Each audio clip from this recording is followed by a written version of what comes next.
All right, man. You want to go through this? Zoltan wrote it. Yeah. Again, he's just kind of listing out the top 10 players by position from an APY standpoint or AAV standpoint, average annual value. Let's start with quarterback.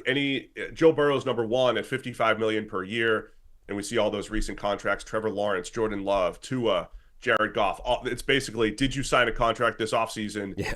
You're now in the top five in APY. Yeah, so I think there's a couple of interesting things about this as a concept. Number one is obviously looking at the guys on the list, and we can talk about those. But I think it's also interesting to sort of, okay, now we know what the salary cap is. Like, what percentage of the cap are we talking about for each one of these positions? So the top end, in fact, so this top 10 effectively spans 18 to 21.5% of the salary cap, right? That's what you are giving up or allocating to your quarterback if you're paying him a high-end, top-of-the-market money. And then obviously if Dak Prescott comes along and blows that out of the water with a deal that starts with a 6, we're going to be talking about an even higher level than that, 23.5 type of percent. So we're talking about a fifth to a quarter of your salary cap is going to end up getting chewed up by your franchise quarterback pretty soon.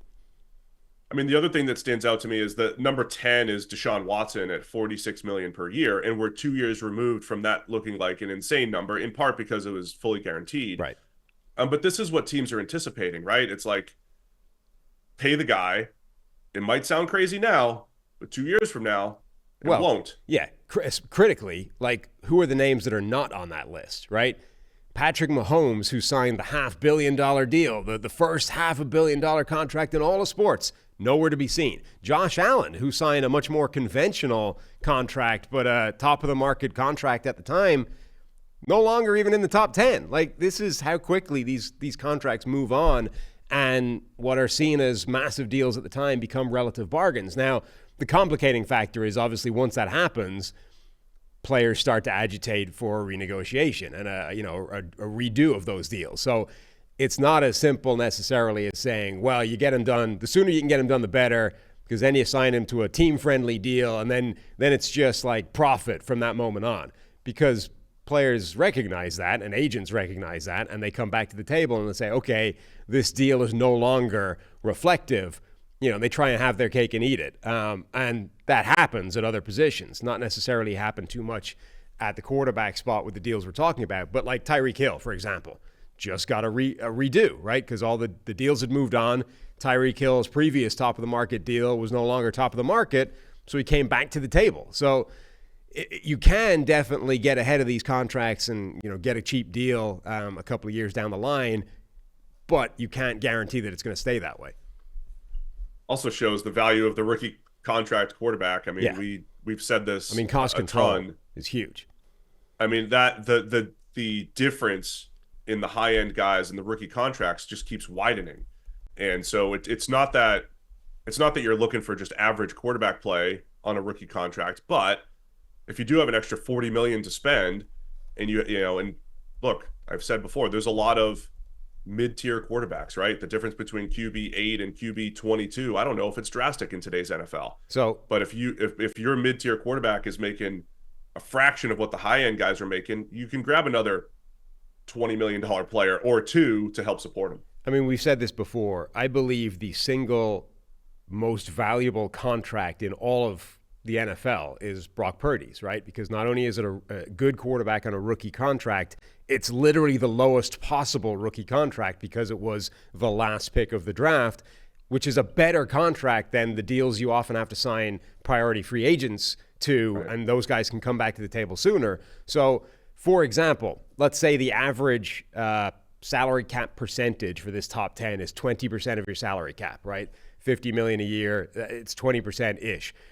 The deal that Brock Purdy is on, it's a 4-year, $3-point-something million deal. So Brock Purdy, not 20%, Brock Purdy is accounting for 0.35% of the 49ers salary cap. That's crazy. I mean, now they have, but next year at this time, he's going to be in the 60s. Yes. I think. I mean, unless things fall apart this right. year, he's probably in the 60s, and Dak is probably in the 60s, and I assume Josh Allen and Patrick Mahomes will have some sort of restructure at some point that just makes it look more respectable. That's why a guy like Matthew Stafford, who's not close to the top 10, it's like rumblings about him not loving his contract, coming into the season Yeah. because this stuff moves quickly and it's not necessarily merit based. It's timing based. It's based off when did you sign your last contract, which is also interesting in how Dak has played this, right? And how Kirk Cousins has played this. Those guys have valued 3-year contracts that get them to free agency. Again, 3 and 4 year contracts where Mahomes and Allen are like, nope, face of the franchise, give me the 10-year deal. I'm here forever and we'll work on the money as we go.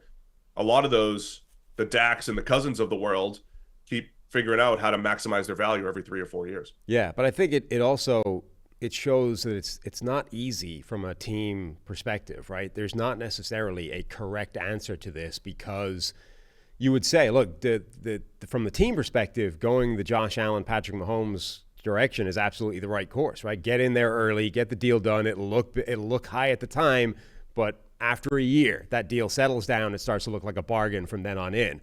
But it's not going to stay that way. Like, they're going to come back to the table, and how early they come back to the table determines basically how good a deal you got. And that's the problem that teams are dealing with here.